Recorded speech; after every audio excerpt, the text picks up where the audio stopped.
Hey everybody, welcome back to the channel, or if you're new, my name is Nick Leland and I make movie reviews on movies and documentaries on movie history.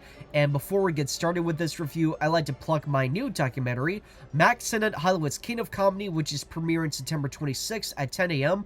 The link for that will be in the description, so if you're interested, check it out so that you can be there when it premieres.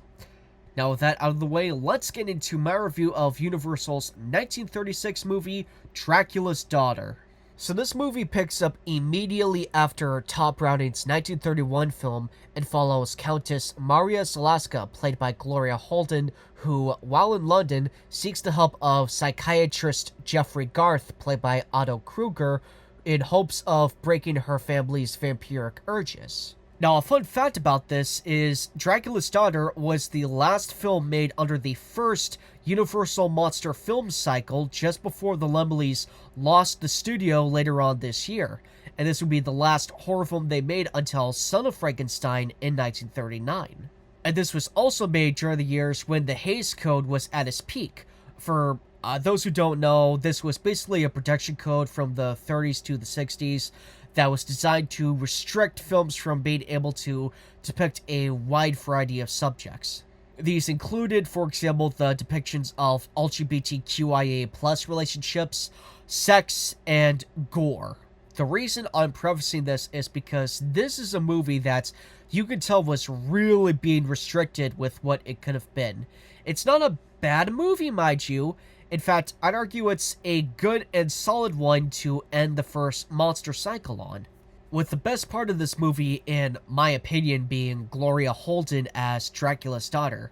It's a really beautiful performance where she's initially hopeful at the start of the film since she thinks Dracula's death has freed her from her curse, but she quickly realizes that's not the case at all, and the way she accepts this and the fear in her face is very well done. Going back to the Hays Code for a moment, there was one scene specifically where they really stopped this movie from being great. And that was where one of her victims, who's played by Nan Gray, comes to her on the pretext of modeling for her. Many, including myself, would argue this is a very strong subtext for Maria being a lesbian, especially in the way she's interested in her, and the scene builds to her biting her compared to how she casually kills a male victim early on in the film just to sustain herself. Now, whether or not that's what the filmmakers intended, I don't have any clue.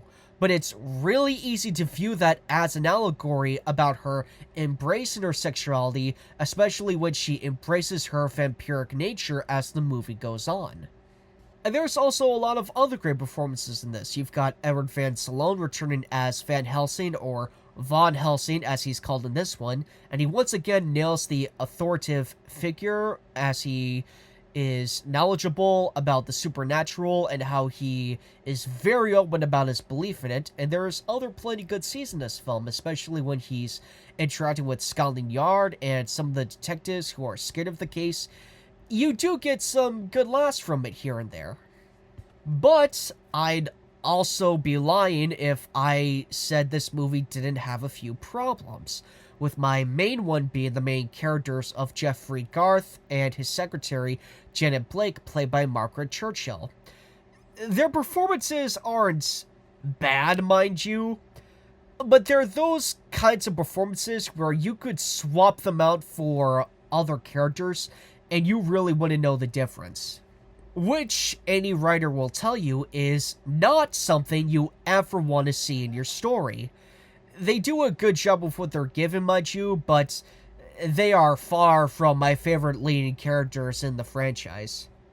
Much of this I'd again blame on the Hays Code, which leads to my other main problem with Dracula's Daughter.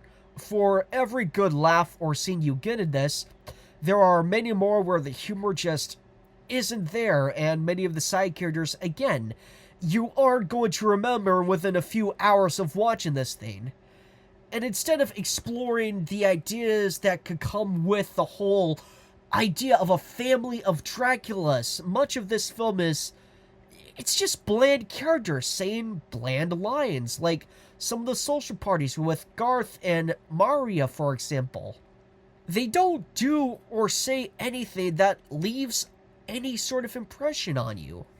Let's look at James Whale's movies from this, for example. Not just his horror movies, but all of his movies. While you're not going to remember every single character because they don't have a name, most of them, they will leave a picture in your head, whether it's a line they say or it's an expression they do, especially in, like, The Invisible Man or The Bride of Frankenstein. Most of the characters will do something, leave some sort of impression that will leave you thinking about them. Whereas in this film, I'd be in very big trouble if I was tested on the side characters, and just like Dracula, I'd easily understand if someone didn't like this film. Most of the time, you're just begging to have Maria back on screen so that something interesting is going to happen. So to conclude, is this movie bad? No, at least not in my personal opinion. But it's definitely got a lot of problems. It's still a okay film in the Universal Monster cycle, and it is, in my opinion, a very underrated one, and I do recommend people check it out. Before I go, I do want to thank you very much for watching my review of Dracula's Daughter. If you enjoyed the video, again, thank you very much, and be sure to hit the thumbs up button and subscribe so you don't miss out on future movie reviews and documentaries. And if you have seen Dracula's Daughter, feel free to let me know your thoughts of it in the comments below. And until next time, my name is Nick Leland. Thank you so much for watching this video, and have a great day.